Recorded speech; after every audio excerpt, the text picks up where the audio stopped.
Thank you so much. And thanks to those who participated in our little chat before things got started, letting us know where you're from.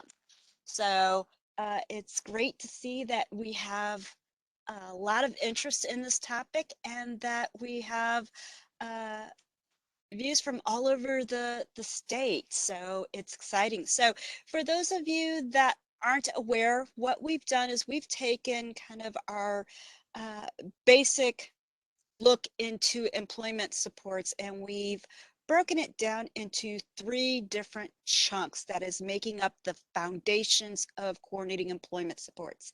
So today's topic, we're going to be looking at why employment is important.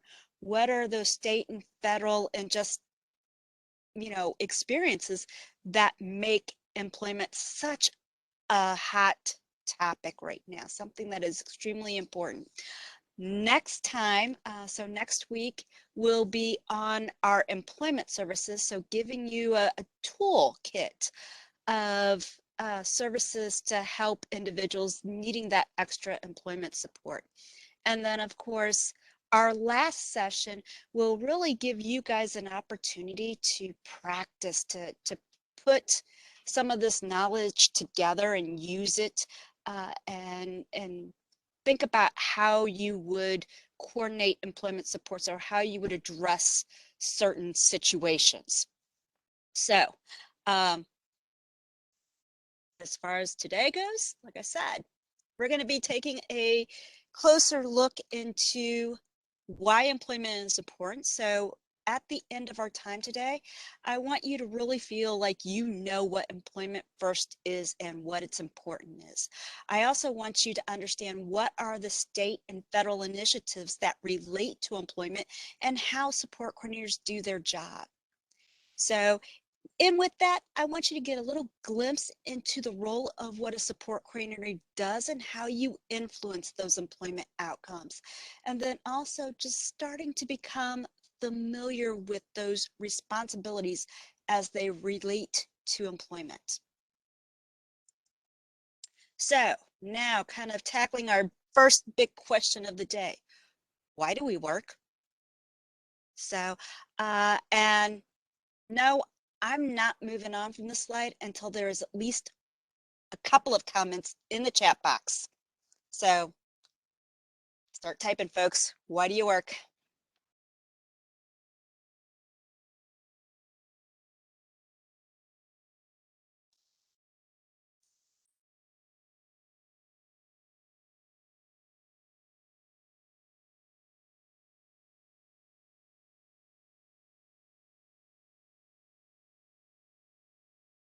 All right. I'm seeing quite a few. So there's a number of them that's about the money.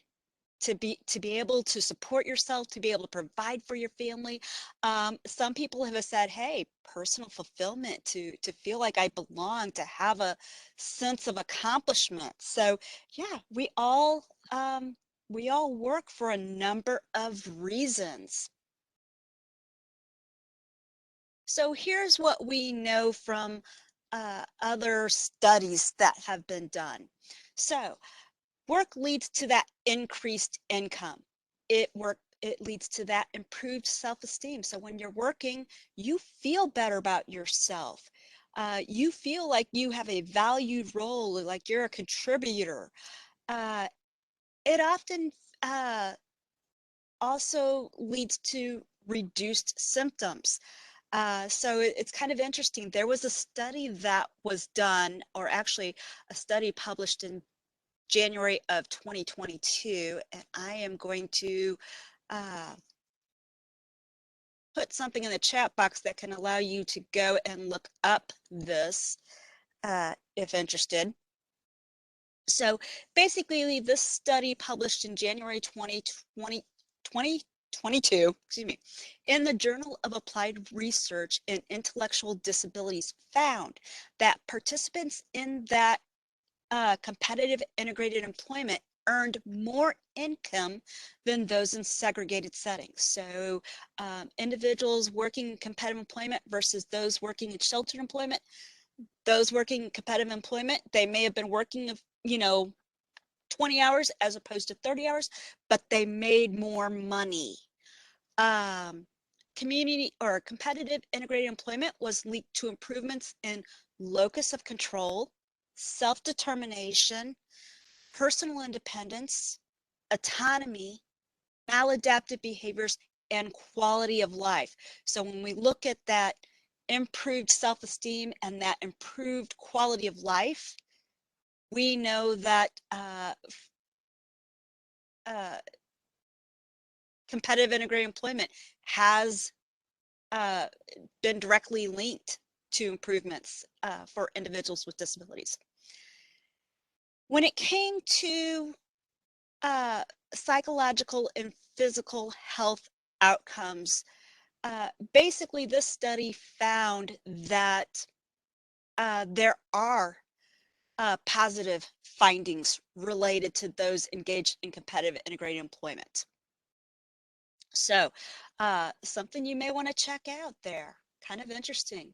So that's going to lead to a moment of reflection or a moment of introspection for us. So I want you guys to think about your own work history, being in that competitive integrated employment, the different jobs you've had. So how has your work experience, your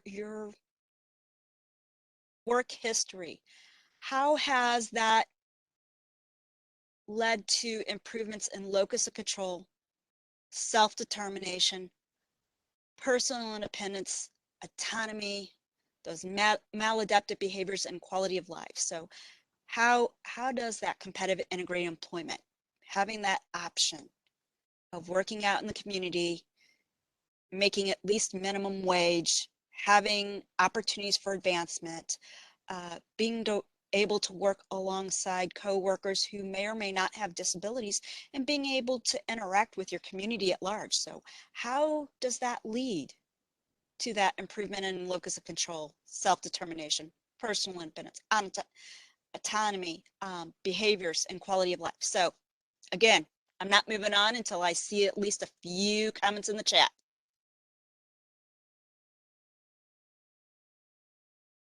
Yeah, increases your self-esteem, increases your knowledge base. Love that. Thank you. Um, Being able to work jobs that interest you and that you enjoy.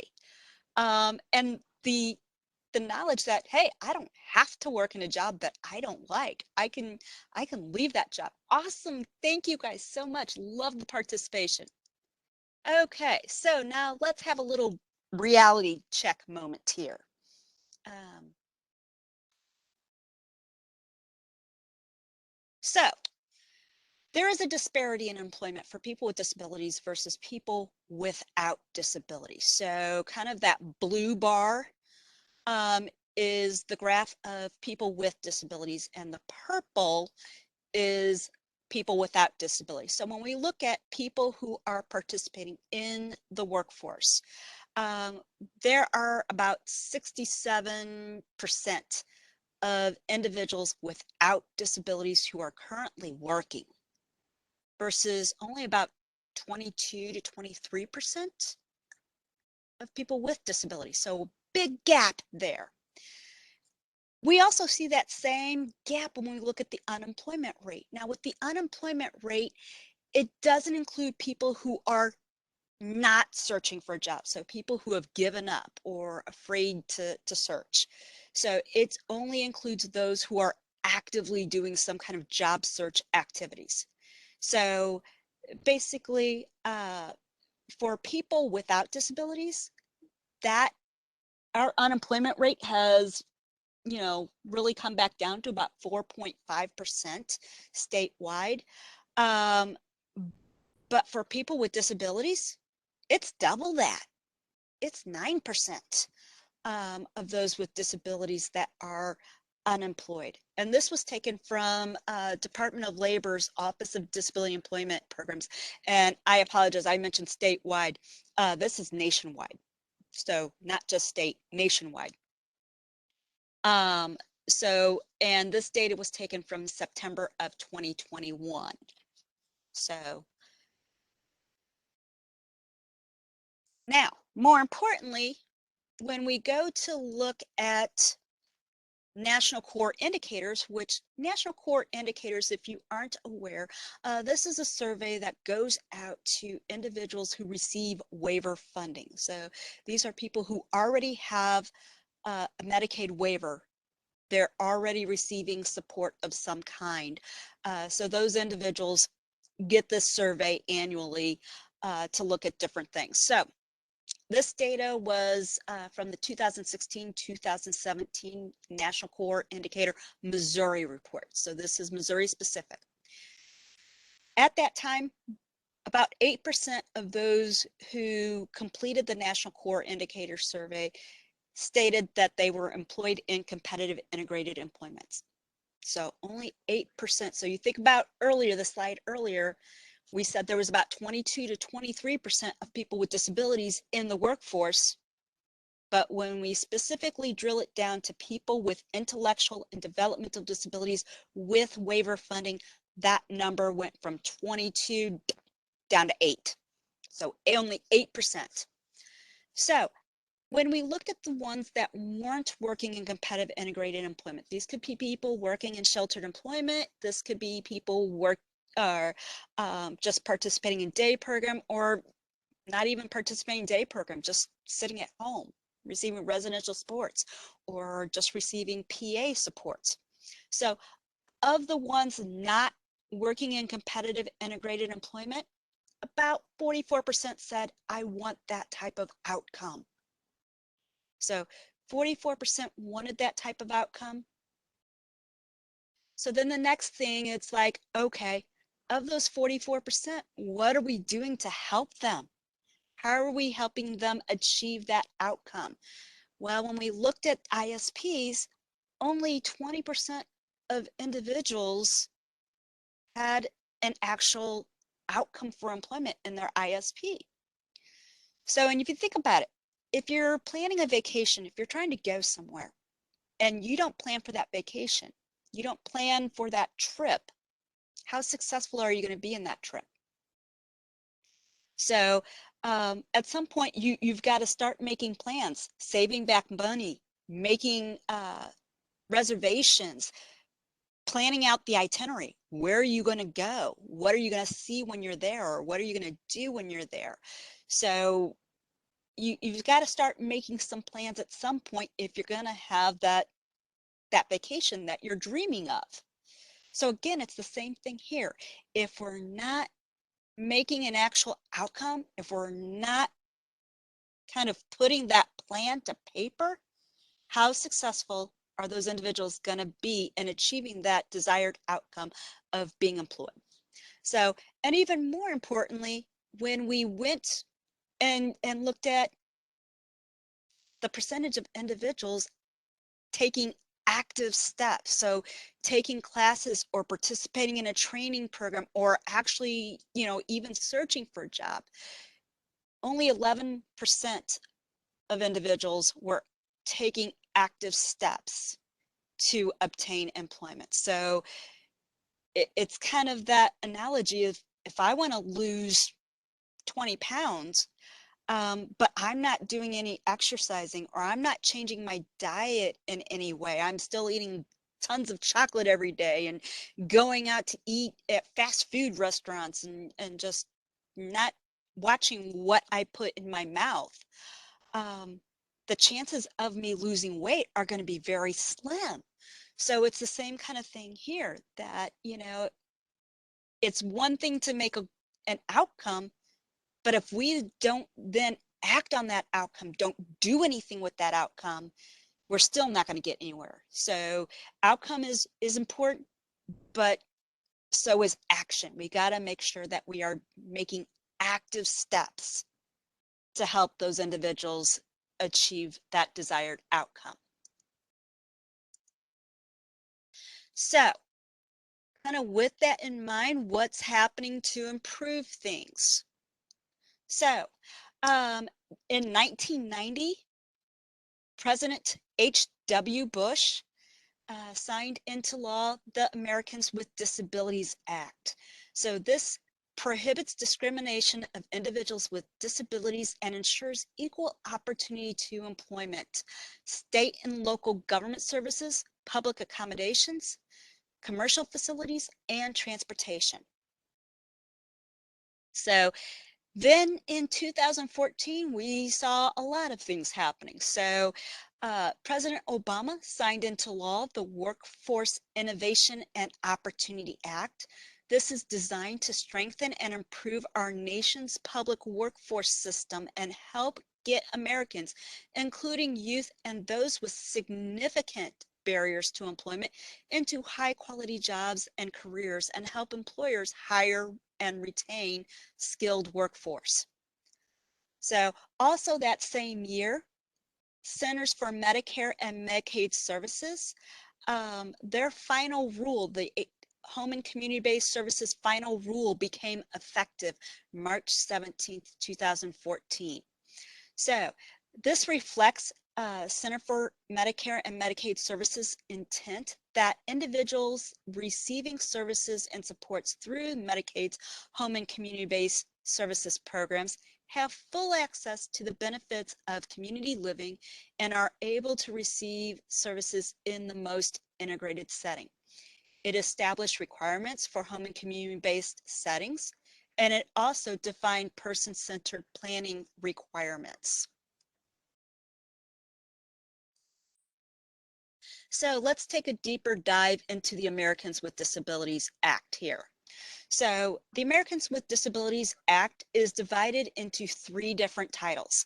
Title I prohibits that private employers, state and local governments, employment agencies, and labor unions from discriminating against qualified individuals with disabilities in the job application procedure, hiring, firing, advancement, compensation, job training, and other terms, conditions, and privileges of employment. So basically, it's saying, hey, if somebody's applying for your job, you can't just deny them a job just because they have a disability.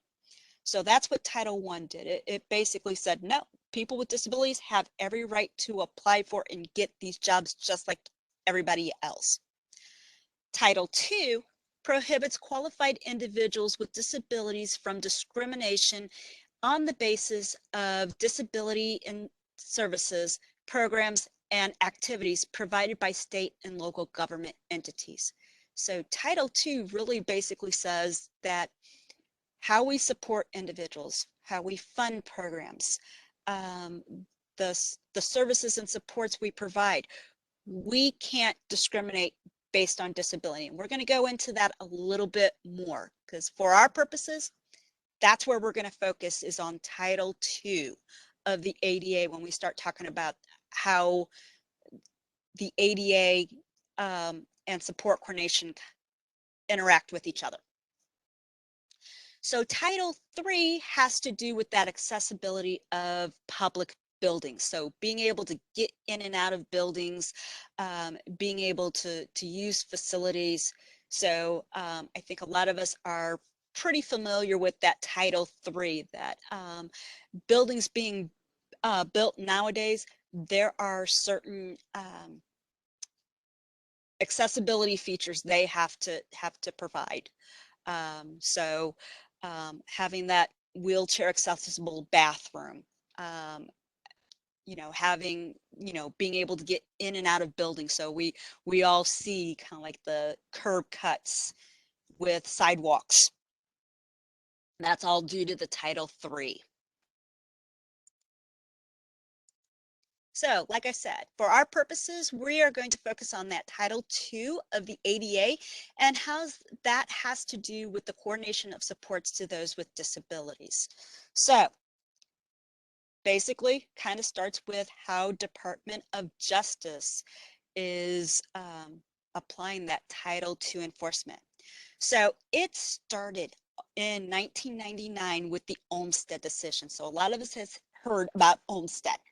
So what happened in Olmstead is you had two young ladies that wanted to live out in the community, but they had some mental health needs. They had some support needs. And they basically said, hey, we want to have our own apartment and we would like to have the support support provided in our own apartment. And basically what they were told is they had to choose between where they lived and support. So if they wanted to live in an apartment, fine, go ahead and live in an apartment. But guess what? We can't support you in that. If you need support, the only place you're going to get it is in this institution. So decide, do you want to live in an apartment or do you want to get support? Can't have both. Well, these young ladies sued. They won. Department of Justice got involved and it became the Olmstead decision. So Department of Justice said that was a direct violation of that Title II clause. So we all know that Olmstead is applied with a lot of individuals and where they live. Uh, However, Department of Justice has also applied Olmstead to employment. So in U.S. versus Rhode Island and the city of Providence, what had happened there is that 90 individuals were being placed in a sheltered workshop, and 85 students or 85 high school students, excuse me, were being placed in sheltered workshops without any formal transition process that provided competitive integrated employment opportunities. So basically, as they were coming out of high school, it's like it was being decided. You're going to go competitive employment, you're going to go sheltered workshop, you're going to go day program. And then how they spent their high school was kind of on that track. So if they were determined competitive employed track, they would get some experiences with that competitive integrated opportunities. If they were deemed for the sheltered workshop, that's where they spent part of their high school, going to the sheltered workshop, getting experience working in a sheltered workshop to help prepare them for that transition. If they were deemed day program track, they spent part of their days in high school going to a day program to prepare them for that transition.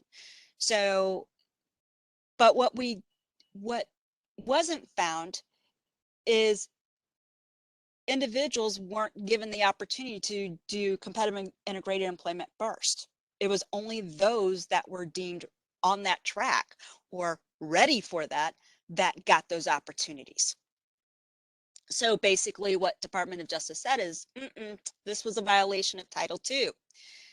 And in looking at what was going on in that one school district, the city of Providence, Department of Justice decided to kind of open it up and look at the entire state of Rhode Island. So what was found with Rhode Island is that only about 13% of individuals with intellectual and developmental disabilities were in competitive integrated employment settings. 80% were in some kind of facility-based day program, and 26% were in sheltered workshops.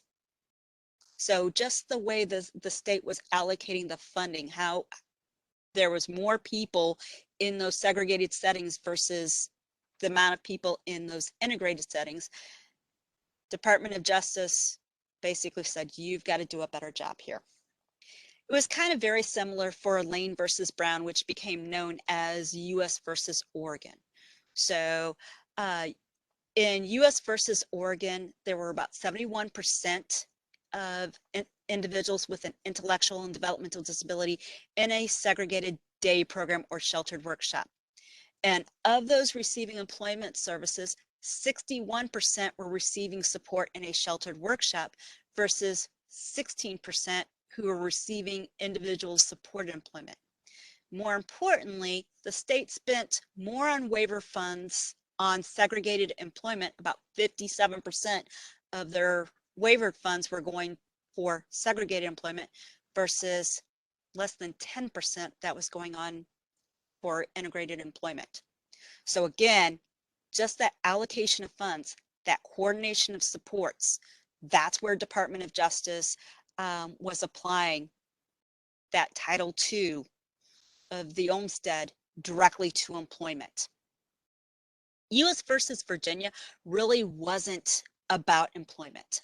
It was more about kind of the options that the state had. So in Virginia, they had these learning centers, and that's where the bulk of the state's funds went, was to these learning centers. They had high wait list for Medicaid waivers. They had very few Medicaid waivers available. And basically, so individuals who were needing supports were kind of getting funneled towards these learning centers because that's the only place you could go. And these learning centers were really like big institutions. It was an all-in-one type shop, facility-based, segregated. So when Department of Justice started looking at that, again, it's kind of like you need to switch how you're spending your money, how you're allocating your resources. So the agreement between Virginia and Department of Justice was that Virginia was going to increase its waivers, its waiver funding, so that more people would be getting waiver funded supports, and then less money would be going to those learning centers. DOJ didn't stop there. They really pushed for Virginia creating some kind of employment first policy. And for Virginia to also work with the State Employment Leadership Network to get technical assistance and support with kind of implementing that employment first and switching that focus more to integrated type of supports. So kind of interesting there. All right, so now let's take a dive into the workforce in opportunity, excuse me, Workforce Innovation and Opportunity Act. So again, just a quick reminder, this went into law in 2014. So it stipulated that multiple organizations needed to work together more effectively serve people with disabilities. So your job centers with your higher education, with VR, with organizations that support people with disabilities. They basically said, hey, you guys need to all kind of be talking with each other, sharing resources, interacting with each other so that we can better support those with more significant disabilities in getting into the workforce. It also increased the ages served under the youth programs. So under the Workforce Investment Act, which was in force from 1998 until 2014, basically individuals between the ages of 16 to 21 were being served under those youth programs. So the Workforce Innovation and Opportunity Act replaced that Workforce Investment Act of 1998, and it took the upper limit from 21 years of age to 24. So now individuals between 16 to 24 are eligible for those youth programs. It also affords individuals under the age of 24 opportunities to explore competitive integrated employment before seeking sheltered workshop. So it used to be, prior to the Workforce Innovation and Opportunity Act, that people while in high school could go and explore sheltered workshop, and then right upon their graduation they could go and get employed in a sheltered workshop, never having to involve VR at all. Well, under the Workforce Innovation and Opportunity Act, it says, whoa, wait a minute, we need to involve VR. So now anyone coming out of high school, one, the high schools cannot partner with the sheltered workshops for sheltered employment opportunities. So that had to stop.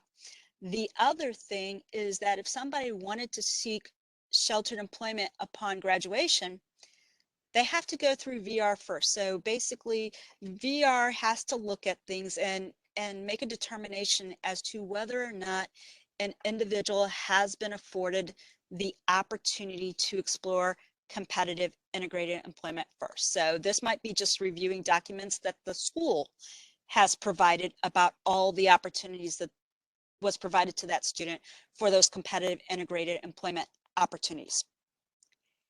If VR determines that an individual has not really had the opportunity to explore competitive integrated employment, then VR can fund that. So the VR can provide either that discovery and exploration process or kind of a trial work period, which is basically kind of a little bit more detailed discovery and exploration process. So VR can kind of provide that opportunity to explore that competitive integrated employment first before somebody goes into a sheltered workshop. The other thing that it did for individuals who were in sheltered employment, it encourages the exploration of competitive integrated employment. So each year, individuals employed in a sheltered workshop, they're either talking with a VR counselor or maybe one of the pre-employment transition specialists through the MU Hook Center to kind of explore their interest in competitive integrated employment and the opportunities and how they can do things. So it also established competitive integrated employment as the preferred outcome. So it basically said, here's what we're striving for. Doesn't mean everybody has to achieve that, but it means that's the goal we need to have, because if we all don't have that same goal, people aren't going to make it. We've got to have that goal for people to be able to make it there. And finally, it created the pre-employment transition services using VR funds.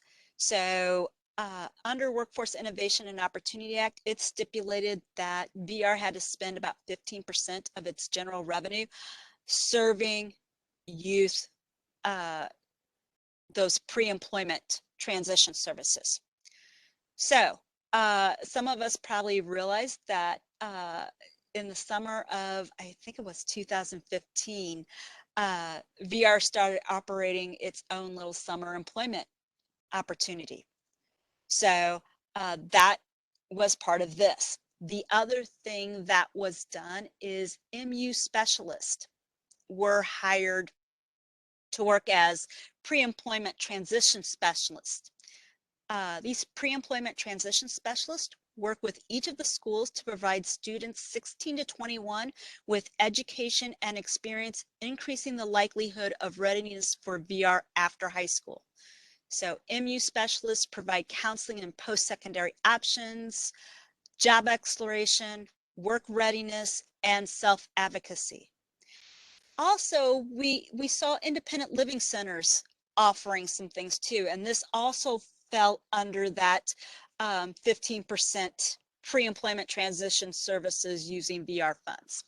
So the independent living centers now offer workshops. Usually these are in the summer, but sometimes you might see some offered outside of the summer months. They are designed at providing participants with job exploration, workplace readiness training, and self-advocacy.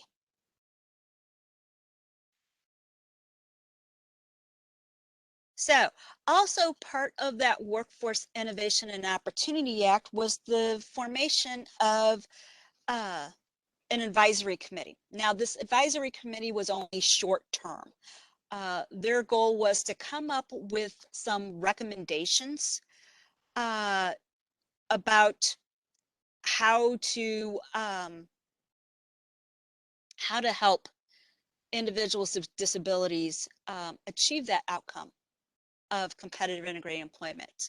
So looking at how youth, the experiences they have, the opportunities they have, what needs to happen with that youth, looking at service systems, kind of that capacity building, how are they structured, expectations they create, how these help or hinder competitive integrated employment, and how services are delivered. Then kind of also looking at complexity and needs, focusing on incentives and funding sources. And then also looking at that employer side, the marketplace dynamics. focusing on business outreach, getting businesses to see the value of employing people with disabilities. So anyway, so recommendations that advisory came up with, first and foremost, competitive integrated employment needs to be the priority. If we don't have that as an expectation and a priority, we will never achieve it.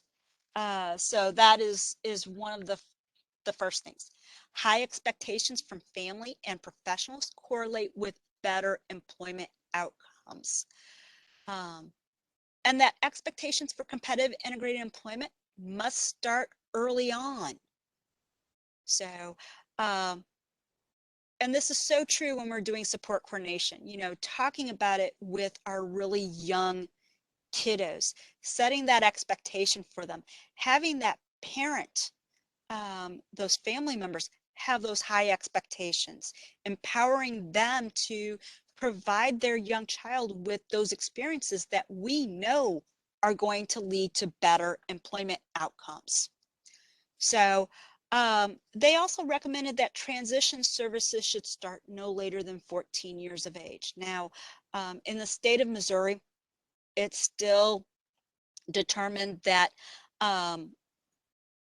there has to be a transition plan for every student with an IEP, starting with when they turn 16. So the IEP that's in place when that youth turns 16, there should be a transition plan in that IEP. So that's mandated under DESE. But recommendations from the advisory committee were, why are we waiting until 16? We should be doing it at 14. That gives us a few more years to really work on things. And what we know about individuals that have more significant barriers, it sometimes takes a little bit longer to gain skills, to become more ready. So having that additional time could really help lead to those better outcomes. So now when we look at the Centers for Medicare and Medicaid Services,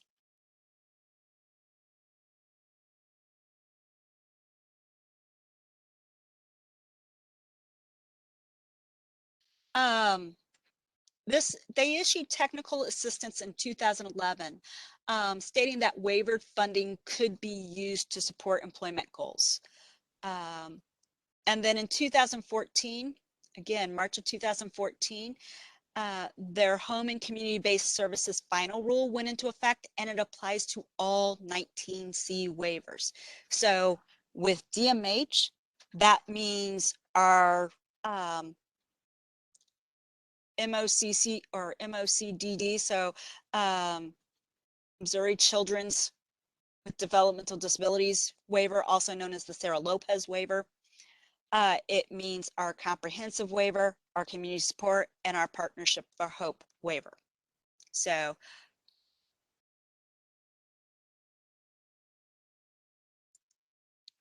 what are the tenets of the home and community-based services final rule? Integration into the community, being able to live, work, and do things in the community, which includes people without disabilities, shopping where they want, going out with friends and family, going to fun places of their choice, having friends who live in their community, and being a part of making their community better. So individual choice, deciding where they live, with whom, choosing who provides their support, having privacy in their own home, having a choice about where they get their services, even when they get their services. Individual rights to engage in activities of their choice, talk with friends and family private, having tenant rights to provider-owned homes.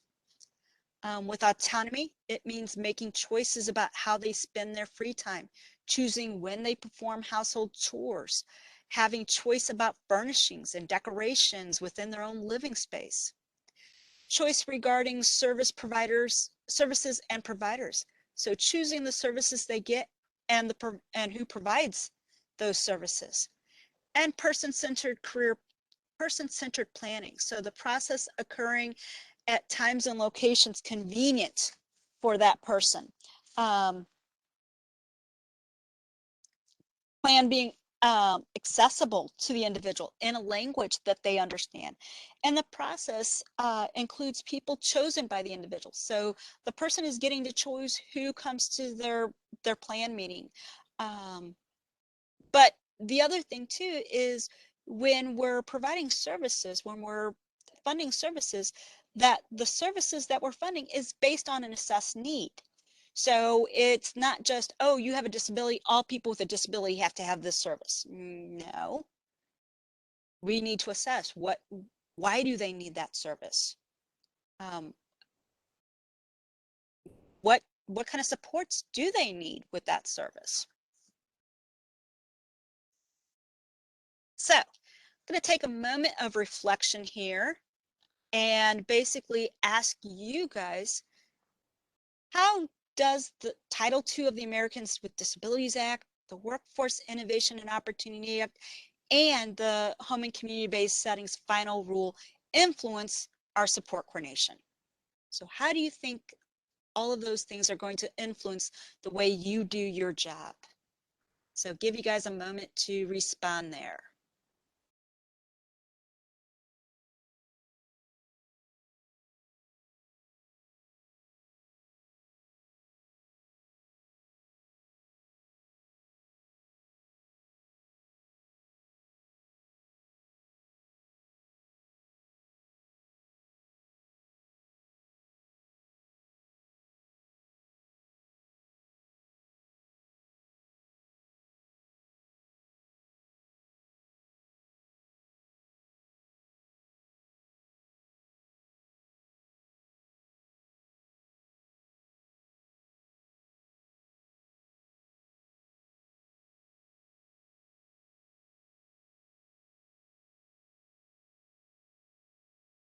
All right, I'm seeing a couple things in the chat box. You know, um,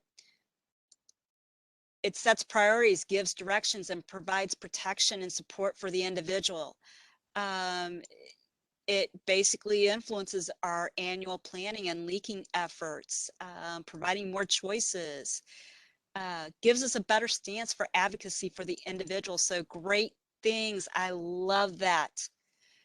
So moving forward here. Now, what is the state of Missouri specifically doing to improve things? So back in 2008, the Division of Developmental Disability started working with the State Employment Leadership Network. The SELN is a collaborative among 30 plus states designed to share best practices in policy making, data collection, capacity building, etc. So technical assistance is provided by the Institute of Community Inclusion, as well as the National Association of State Directors of Developmental Disability Services. And we've specifically used that technical assistance to help us redefine our employment services and assist us moving forward towards a value-based payment system. So in 2011, the division adopted an employment first policy, which we are going to go over next. And we also developed employment services. So then in 2016, we refined those employment service definitions. We created job development as a standalone service. We also started our own Empowering Through Employment initiative, which we will also talk about in a moment. But also in 2016, we obtained an ODEP grant and we started working with other state agencies. So basically several state agencies came together and formed the Missouri Employment First Collaborative. This multi-state collaborative included VR, RSB, the Division of DD, the Division of Behavioral Health, Workforce Development, also known as Department of Higher Education and Workforce Development, and MoHealthNet.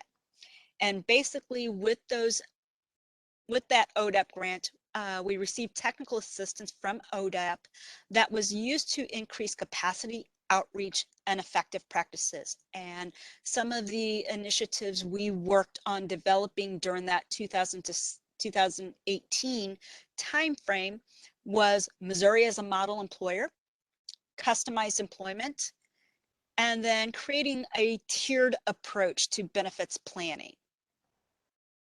So then in 2018, the Division of DD contracted with University of Massachusetts Institute for Community Inclusion, our Employment First Missouri. So with that contract, so the contract that we secured with UMass Boston's Institute for Community Inclusion was designed to build capacity within our providers. We currently have 2 training associates hired through the Institute for Community Inclusion who offer training available at no cost to our service providers. They extend technical capacity or technical assistance, excuse me. They extend technical assistance and they host community of practice webinars monthly.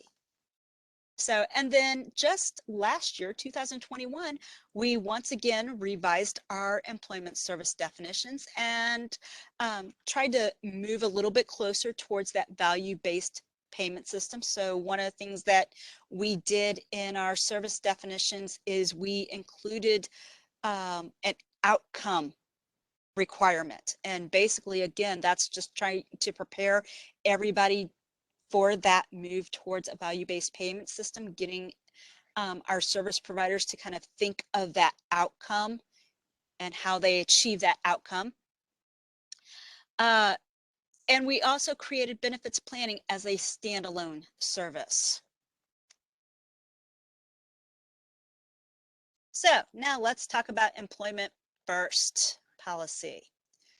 So again, this was adopted by DMH in 2011.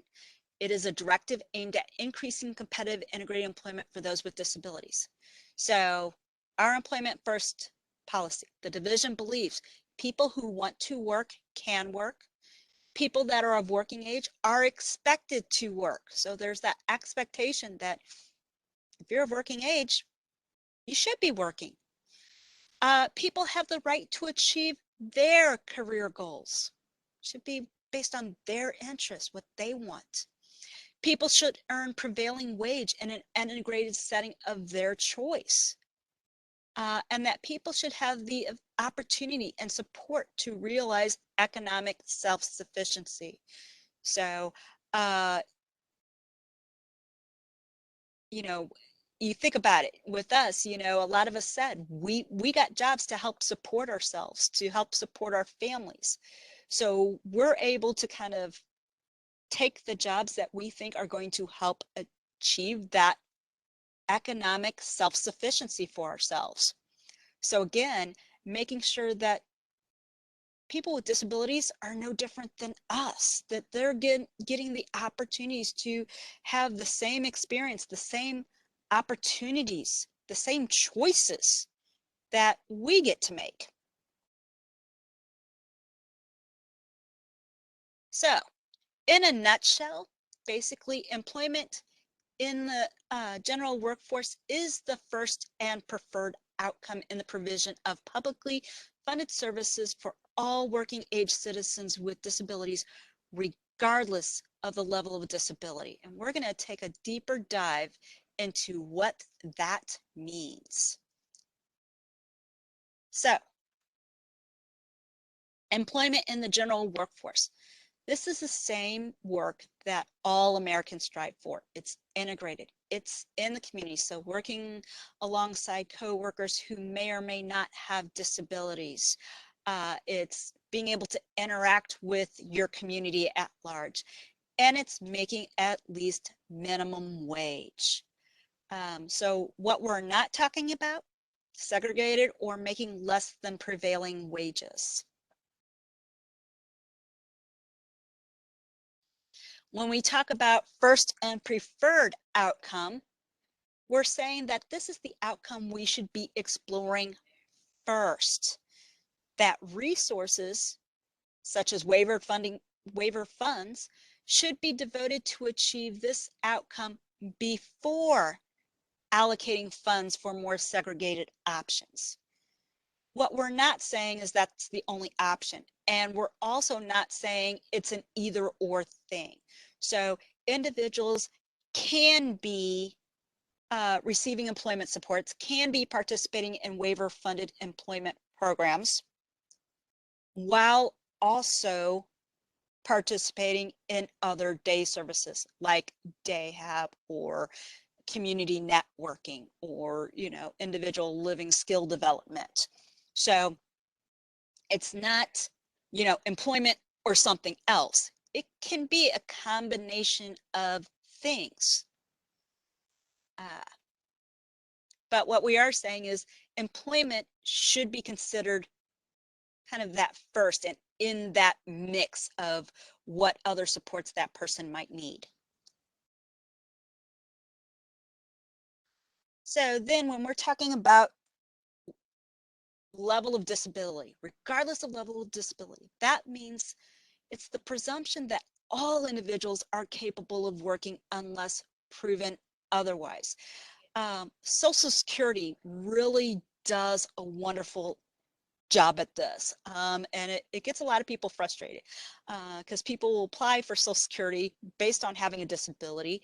And of course, they end up getting denied. And of course, they don't understand why, because they're like, I've had this disability my whole entire life. I've got all these IEPs, year after year after year of IEP documenting my disability. But yet Social Security is saying I'm not disabled enough. And basically, it's that presumption that doesn't matter what label you have, doesn't matter what your disability is.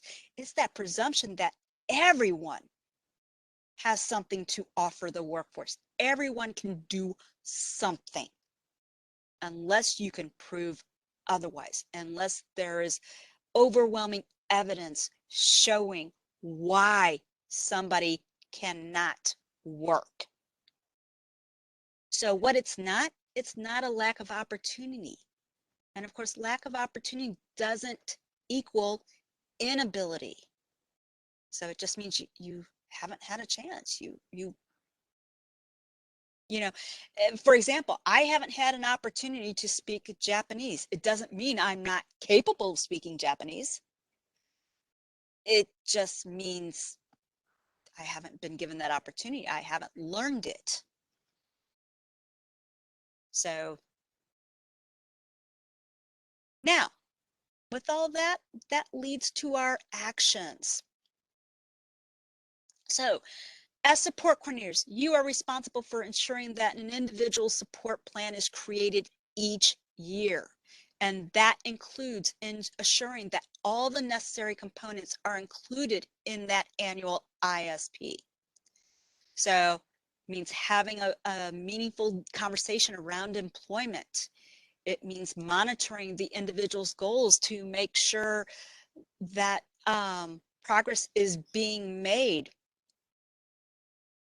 And again, kind of just reminding everybody that each employment service has outcome requirements that support coordinators must review. And then, of course, being Captain Obvious, connecting individuals to appropriate supports. So as a support coordinator, those are quite a few things that you guys are responsible for. So when we talk about that ISPs, what information we must gather in that ISP, ISPs must specifically address one's interest in employment and needed activities and supports to achieve that desired employment outcome. So according to our ISP guide, which you can get to using that link at the bottom of this slide, any individual, school-aged and older, their ISP must address employment. So at the very least, the ISP should document what the individual wants in the way of work, don't want to work, wants to work, but is afraid, is seeking employment, is employed and wants to remain there, etc. For young children, it may be just including a statement about what they want to be when they grow up, what their parents' long-term goals are, or how the family is fostering independence and developing interpersonal problem-solving skills. So as things change in one's life, goals should be amended to reflect the changes. If someone is not making any progress, goals and action steps may be needed to be changed. So we may need to take a closer look at those goals and action steps and kind of maybe throw out the ones that aren't working or revise them in some way, add some new steps. And of course, be aware that supports are not always funded supports. So support coordinators need to help individuals identify those natural supports that they can use. There needs to be a balance.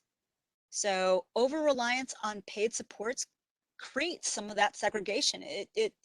You think about it, if you take a pen and you wrap it in cellophane and you keep wrapping it so much, at some point it's really going to stand out from the other pens. It's going to kind of push the pins away from it.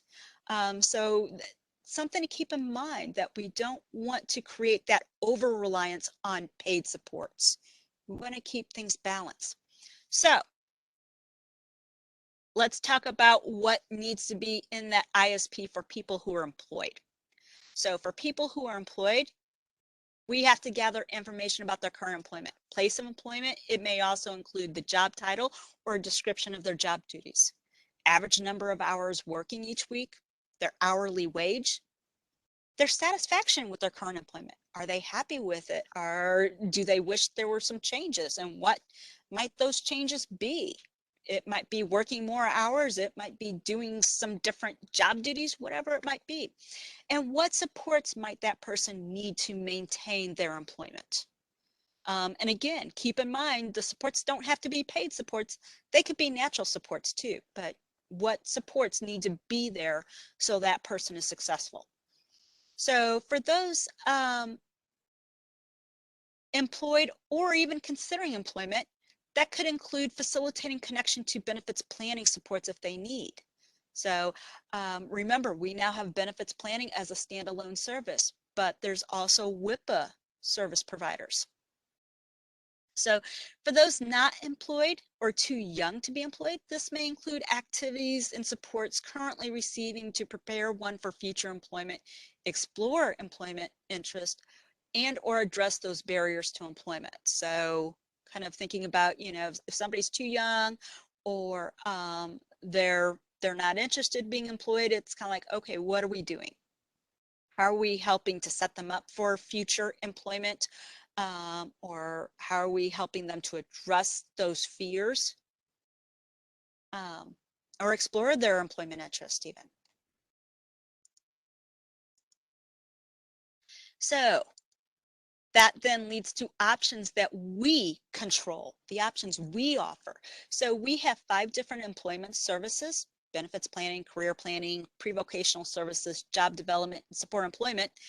And they are available through 3 different waivers. So Partnership for Hope, Community Support, and Comprehensive Waiver. And we will cover those next time. So this is just kind of a teaser, kind of letting you know, hey, we've got these services.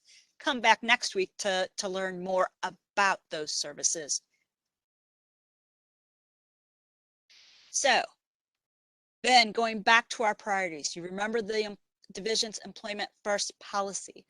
The division believes that people who want to work can work, that people of working age are expected to work, and that people should have that opportunity and support to realize that economic self-sufficiency. So then that leads to our Empowering Through Employment initiative. So this was launched in November of 2016, and at that time we only had 367 individuals, or about 3%, using waiver funded for employment. So again, if you remember from that slide on national core indicators, only 8% of people on waiver funding were employed in competitive integrated employment settings. 44% said they wanted that kind of outcome, but only 3% were using waiver funding. So kind of like 44% want that, only 3% are using funding for this. What can we do to change things? So the Empowering Through Employment initiative was designed to really increase the number of people employed by increasing the number of individuals using waiver funding for employment. It set a benchmark for increasing the percentage of individuals using waiver funded employment services to 35%. And we kind of track this and try to report out about it, try to make it fun with our little ribbons. So 13% is kind of like the first ribbon. It's red.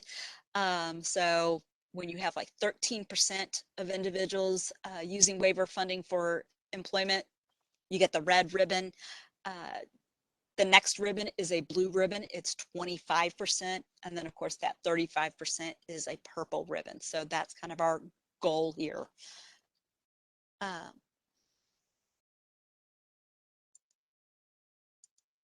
So where can you learn more? So I've got links to all the different topics I was covering today. So if you want to learn more about disability employment rates, DOL, ODEP's website, if you want to learn more about national core indicators or specifically Missouri's national core indicator reports. If you're interested in learning more about the Americans with Disabilities Act and Olmstead and that Department of Justice enforcement, of course, Department of Justice came out with some technical assistance regarding that enforcement of Olmstead, the Title II, kind of that integration mandate. If you want to learn more about the Workforce Innovation and Opportunity Act or the Advisory Committee, if you want to learn more about Home and Community-Based Services Final Rule, our Employment First, or access our ISP guide, or even kind of learn more about our Empowering Through Employment initiative, there are links on this slide to kind of help you with that. So with that, kind of look through our chat box and see what kind of questions we have here. We've had only about 2 questions. Okay. You want me to read those to you? I'm trying, I think one of them had to do with when I was talking about Workforce Innovation and Opportunity Act and going into sheltered workshops. So I think haven't gotten to it quite yet here, but I think it had to do with who's doing it. Is it VR or the sheltered workshops? So here's where that making everybody work together a little bit more closely is paying off. So it doesn't matter whether an individual goes and applies directly at a sheltered workshop or goes to VR first. If somebody goes to a sheltered workshop, that sheltered workshop is then going, okay, wait a minute, we got to gather this documentation first. They then send it over to VR for VR to look over. VR is the one that makes the decision about whether or not that person has been afforded enough of an opportunity. Then if VR says, yep, it looks like you have been given that opportunity, that information is then forwarded on to the Department of Elementary and Secondary Education, and they're the ones who actually certify individuals for the sheltered workshop. So to answer that question, it doesn't matter where you go first, if you go into VR or if you go into sheltered workshop. It's just basically what that sheltered workshop doing is they're the ones moving that paperwork through the process, making sure that everything gets done. So let's see. The other question is specifically about an individual who's in high school getting ready to graduate in May. The individual has already accessed and received a letter from VR stating that he needs X, Y, and Z. Is this going to be more common? As I see it says no later than 14 years old. So basically the advisory committee was saying that that transition planning that schools do, they were saying that needs to start no later than 14 years of age. And we've seen some states take that and run with that. Again, in Missouri, what I've seen is that Department of Elementary and Secondary Education is still saying, we're only mandating it for 16 and older. So individuals turning 16. Now, however, with that said, there are some school districts in Missouri that have taken it upon themselves to start that transition planning stage earlier. So some school districts are doing it for individuals as young as 14, whereas other school districts might just be waiting until they're 16. As support coordinators, my thought is, hey, this is where we can empower the family. There's nothing saying that an individual or that individual's family members can't come to that IEP meeting with a transition plan kind of thought, developed and say, hey, I want to discuss this at the IEP meeting. I want to include this into my child's IEP, or, even better yet, the individual themselves saying, hey, I want to include this in my own IEP.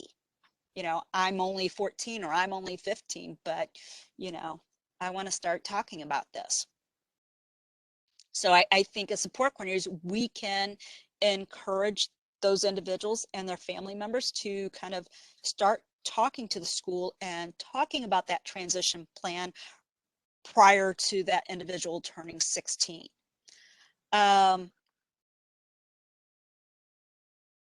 It sounds like what is specifically going in this situation, with this high school student getting ready to graduate. Basically what had happened is the school had connected that individual with VR to either kind of do that discovery and exploration process or kind of discuss what the school has provided. And VR has basically said, okay, for the person to be ready for VR supports later on, these are the steps that need to be taken first. So if VR is saying in that letter that basically that person's not ready for VR upon graduating from high school, that gives an opportunity that where we can say, okay, but we can fund it then. So VR is not able to support, we can still support that person.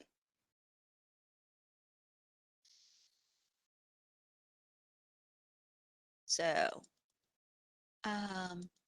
Kat, are you seeing any other questions other than those two that I just mentioned?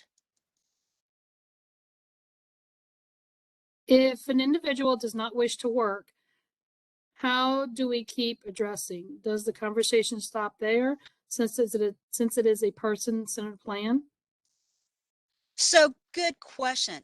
And I think a lot of times with that, basically we may need to change the focus of the conversation. So I've been saying recently, if we're asking somebody, hey, do you want to work? But their idea of work, what they conceptualize as being work, is doing tasks that they really dislike. Of course, that person's going to be like, no, I don't want to work. Work to me means doing something I don't like doing. So I think sometimes we need to be mindful and kind of stop and ask ourselves, wait a minute, when I say work, what does that mean to you? What are you thinking of when I say, do you want to work? Um, so it just might mean we need to start asking some different questions. So I heard recently a support coordinator had told me that instead of asking a person, do they want to work? They ask, um, think of at least one job, one or two jobs that you would really be interested in doing. What are those two jobs? What do they look like? So, kind of throwing it back. It's like, okay, if you were to be interested in doing something, what would that look like? Tell me more about that job. What kind of tasks would you be doing? Um, I think also kind of instead of asking, hey, are you interested in working, kind of doing kind of like what we call the Likert scale. So trying to find out how much interest are you in, so on a scale of 1 to 5, how interested are you in employment? And thing is, we might find somebody's at a 1 or a 2. Okay, low interest. Or maybe that person might say a 0. Okay, you're at a 0. What would it take to move you up to a 1 or 2, or even better? What would get you over to that 5? So again, kind of changing up the way we ask things, asking different questions might kind of open up some other doors. Um, I also had a support coordinator down in the South. When I talked with her, uh, she told me, if she asked the person, hey, are you interested in work? The person would be like, nope, I don't want to work. Nope, don't want to work. But the person started talking about how they wanted to have a guitar. So she's like, you want a guitar? Well, guitar costs money. How are you going to get a guitar? How are you going to save up money? All your money is going for your living expenses. So then that led up, well, maybe I need to get a job so that I can then be able to save up money to get that guitar. It's like, okay, all right. So again, kind of not saying, hey, do you want a job, but kind of asking, oh, you want a guitar? That takes money. How are you going to get money? And of course, from there, it kind of led, okay, once you get the guitar, are you going to be able to play it? Do you know how to play the guitar? Well, no, I'm going to need some lessons. Okay. Do you know anybody that plays guitar? Well, not really. Okay, so how are you going to learn how to play guitar? Well, I'm going to have to go get lessons. Maybe from the music store. Okay. Are those free? Well, no, they're going to cost. Oh, how are you going to afford that? So again, taking that interest of what somebody wanted to achieve, what somebody was motivated for, and then kind of helping that person to see how work could help them achieve that desired personal outcome. All righty. We have another one that comes up a lot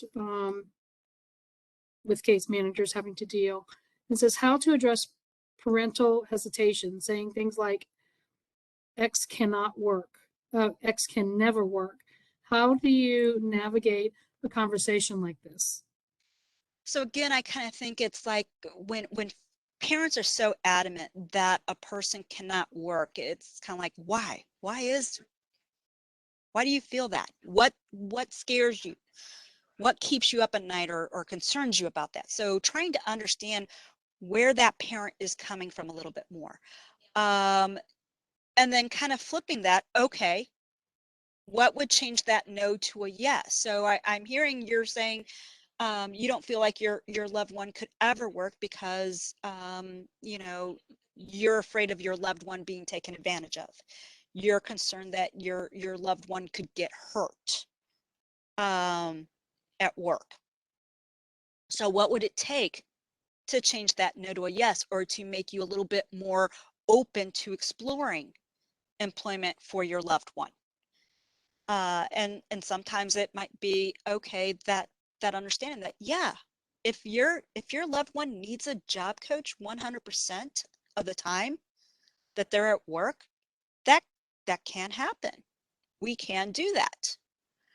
So it just might be kind of looking at where the parent is and what that parent feels needs to be in place for them to say, okay, I'm willing to move um, over from that no stance to a maybe stance. And the So, last question I have is how to address hesitancy when it comes to losing SSI benefits. good question. So again, brand new this year, we have benefits planning. So again, that is kind of one of those services that can help those individuals that have those fears. Um, Also in the state of Missouri, we have 2 WIPA providers, and WIPA stands for Work Incentive Planning Assistance. That is Paraquad and MoPNA. So kind of on the eastern side of the state, Paraquad is the WIPA provider for that part of the state, and then on the western part of the state, MoPNA is the WIPA provider for those individuals. So if an individual has Social Security benefits like SSI or even SSDI, and they are actively seeking a job or they're already employed. So it could be they're employed or it could be that they are seeking employment, taking active steps to apply for jobs, interview for jobs, find jobs. Those individuals can access the WIPA programs. Now, if you have somebody that only has Medicaid and not Social Security benefits, or if the person is kind of not even at that stage of looking for a job, maybe they're just kind of thinking about it, but that fear keeps coming into mind and they're like, ooh, I don't know. Part of me wants to look for a job, part of me wants a job, but I'm so afraid of losing these benefits. So if somebody's early on in that exploration stage, so maybe they're at the career planning stage, or maybe they're in pre-vocational services, key is here that they're considering employment, but they're not actively seeking employment yet. Those individuals could take advantage of our benefits planning service. So, of course, we also have MoDB 101. So that's mo.db101.org. And I'm going to put that into the chat box right now. That is also a great web-based resource to help individuals feel a little bit more comfortable with understanding how work is going to impact their benefits. There are 6 different videos. 3 of them are on SSI and 3 are on SSDI, and they are short 5-minute videos. They put things in very plain English, down to earth terms, make it very easy to understand. So they kind of explain how work income impacts Social Security benefits, different work incentives that individuals can tap into. So great little videos. For individuals who want a little bit more information, there are then articles that they can then go read. So if somebody wanted to take a closer look at SSI specifically, they could click on supplemental security income and take a deeper dive into that subject. And then there's also an estimator, what we used to call the calculator, that individuals can use, that you can go and you can put in, okay, here's how much I'm getting in SSI, and I want to work this many hours, and I plan on making at least $12 an hour. What's that going to do to my SSI? That estimator can take about 30 minutes to go through, but it does a good job of really kind of laying out how one's prospective work situation is going to impact their current benefits. So great questions. Keep them coming.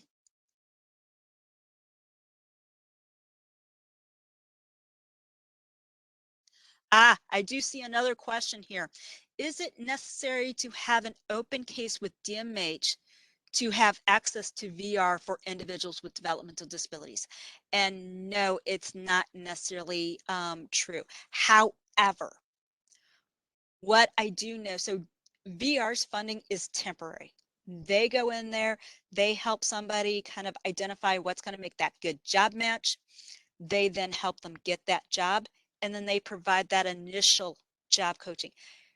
When VR sees an individual that they feel is going to need long-term supports, those follow-along retention supports, that's when VR will say, hey, wait a minute, they're going to have a funding stream for that. So there are a number of Senate Bill 40 boards which do provide funding for that. So again, like in the St. Louis area, individuals have to be eligible for DMH in order to access that funding from the Senate Bill 40 board. So a lot of times people had to go through our intake process to establish that eligibility so that that Senate Bill 40 board would say, okay, we can fund that person's retention services. There are other parts in the state where maybe they may not have that retention funding, and the only way to fund that long-term employment support is through our waiver funding. So it's not necessary to open a case with VR to access VR funding for individuals with developmental disabilities. However, if that VR counselor determines that that person's going to need long-term follow-up supports, then at that point, that's where it's going to be pushed that they need to have, um, excuse me, an open case with DMH to be able to access that long-term funding support through another entity. So, all right.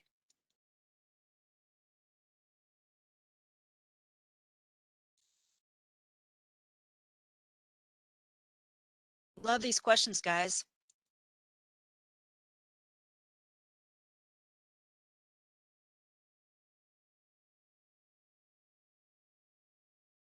So, somebody did make the comment they thought VR had to assess anyone under the age of 25 for a sheltered workshop. And yes, you are right.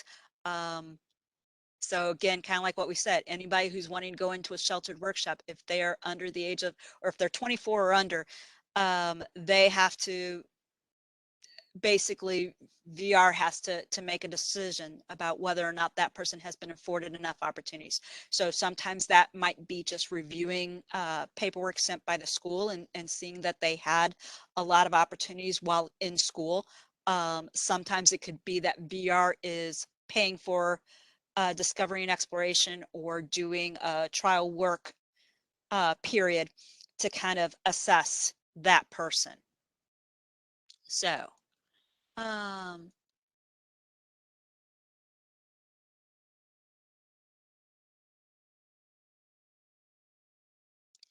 so I see there's a comment here about what about asking what would a meaningful day life look like for those who don't want to work and don't need to based on their financial resources? Yeah. I mean, again, I think all of those things kind of looking at, hey, what matters to you? What's important to you? Sometimes that opens up opportunities. Um, the thing I want to caution about, so um, sometimes what I hear from support coordinators is, oh, they've got Social Security benefits, they're covered. Social Security, basically, Social Security doesn't pay a lot for a lot of our individuals. So if you're on SSI, the most that you can get a month is $841. Think about your own self. If you were living on your own, could you make it on 841 alone? Or would you need other income? So even people who are getting more in Social Security benefits, I mean, it could be $1,000, could be 1,100, 1,200. That's still not a lot to live on. And what we're seeing with individuals, it's kind of like, okay, you got to have a roommate. Well, you think about that personal choice and what matters to somebody. What if somebody doesn't like living with others? And yet it's like, oh, because of your financial situation, you have to live with others. So I just kind of want to kind of caution on that when we're looking at financial resources. Don't get too comfortable with, oh, but they've got Social Security benefits. They've got their bases covered. Their basic needs are being met. So love the comments though. What is the maximum an individual can earn and keep Social Security benefits? That really depends on what type of Social Security benefit one is receiving.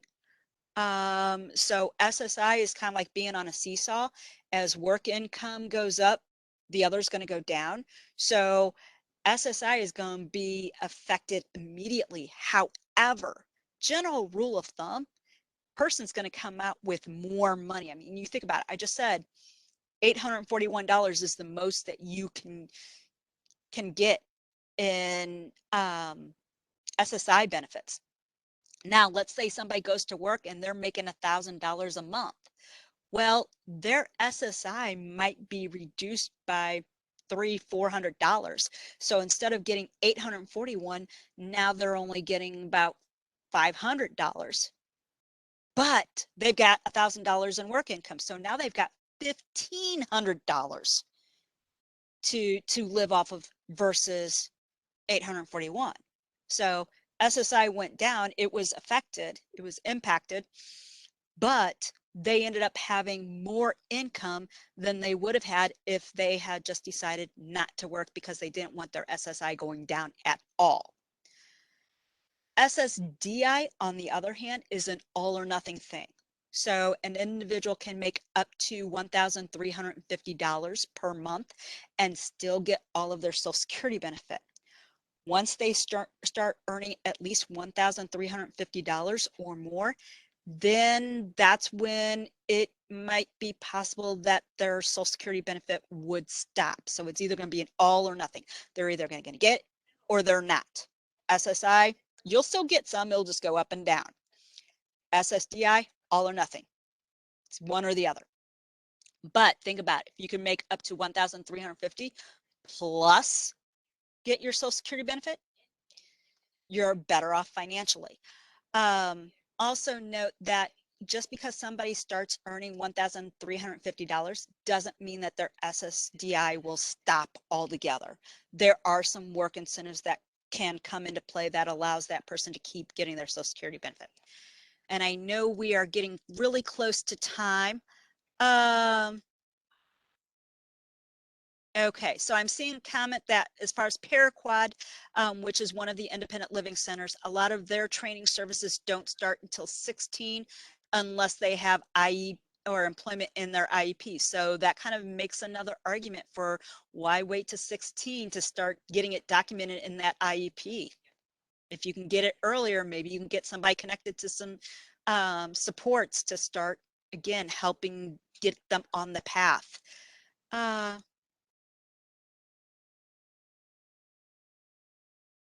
So,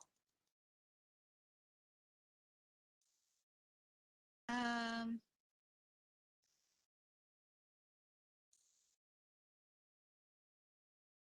Kat, are you seeing any other questions? Got about 2 minutes left. The only With question, one, go ahead. it says, what suggestions do you have for people working in a workshop who are not interested in leaving for supported employment or other competitive integrated employment opportunities? Right. And that's a tough one because the longer somebody's been in a certain, I mean, we all get it. We all get in our little complacent stages. I mean, I've worked for the state for 17 years now, going on 18. So, I think it's been that long. Yeah, it's You're been since 18. 2004. Yeah, it's been a long time. Yeah, I think it's going on 18. So, you know, we all get in our comfort zones and don't want to leave. So again, it kind of no different for people with disabilities. Again, I think kind of focusing on what their hopes and dreams are, what they find value in, kind of exploring what their fears are, because a lot of times people who aren't wanting to leave that sheltered workshop, it might be more of a, well, I don't want to lose my friends. Okay, well, now that becomes a different discussion. How can we keep you connected to your friends while helping you kind of explore other things? Um, so, and you know, that other suggestion earlier that one of the support coordinators made about, you know, talking about that meaningful day. What does that look like for you? What does quality mean to you? And kind of looking at it like that. Um, so yeah. We are at time. All right. Thank you all for joining me, and hopefully I will see you next week when we talk about our employment services. Kat, thank you so much.